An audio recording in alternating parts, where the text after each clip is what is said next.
हुजूर ने हमें बतलाया कि पिछले लोग अपने रब को कैसे मनाते थे, वो किस तरह उसके हुजूर नाज अर्ज करते थे। हुजूर ने हमें अल्लाह को मनाने के तरीके भी बतलाए। फरमाया जब माँ बाप दुआ मांगेंगे औलाद के हक में तो वो मान जाएगा। हुजूर अलैहिस्सलाम ने फरमाया जब मुसाफिर दुआ मांगेगा तो अल्लाह मान जाएगा। फरमाया मेरे रसूल करीम ने कि जब बीमार दुआ मांगेगा तो अल्लाह मान जाएगा। और सैयद आलम अलैहिस्सलाम फरमाने लगे जब तुम्हारे ज़ईफ, कमज़ोर, मजबूर लोग दुआ मांगेंगे तो अल्लाह मान जाएगा। और हुजूर ने फरमाया जब तुम फ़र्ज़ अदा करके दुआ मांगोगे तो अल्लाह मान जाएगा। और मेरे महबूब ने फरमाया जब पिछली रात उठ के तुम उसके हुजूर अर्ज़ करोगे तो वो तुम्हारी दुआओं को कबूल कर लेगा, वो तुम मान जाएगा। और हुजूर ने हमें दिन बताए, फरमाया जुमे वाले दिन मांगना मान जाएगा, शब कदर को मांग लेना मान जाएगा, शब बारात में दुआएं करना वो मान जाएगा, रमज़ान की रातों में मांगना मान जाएगा, कुरान पाक के ख़त्म के मौके पर दुआ करना मान जाएगा। तरीके बतलाए। अब ये है कि हमने तो मांगना था ना उसकी बारगाह में, हमने तो हाजिर होना था, हमने तो जाना था। अब हमने आगे बढ़ना है, उसके हुजूर अर्ज करना है। हुजूर ने हमें बतलाया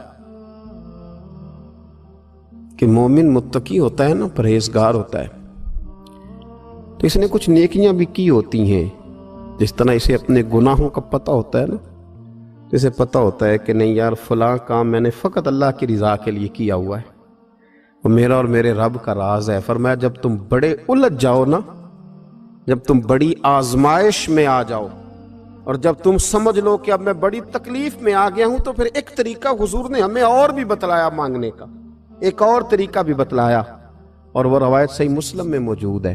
रावी हजरत अब्दुल्ला इब्न उमर रदी अल्लाह ताला हुजूर फरमाते हैं 3 लोग सफर कर रहे थे। ये आप अंदाजा फरमाइए, सही मुस्लिम की हदीस है। और जरा हुजूर के समझाने का एक ये रंग भी है अल्लाह को मनाने का, एक ये अंदाज भी है उसकी बारगाह में गुजारिशात पेश करने का। ये भी एक तरीका हुजूर ने हमें बतलाया। अगरचे अपनी नेकियों को छुपाना चाहिए, नेकियां जो छुपी हुई होती हैं वो कीमती होती हैं, वो कीमती चीजें होती हैं जो लोगों ने छुपा करके रखी होती हैं।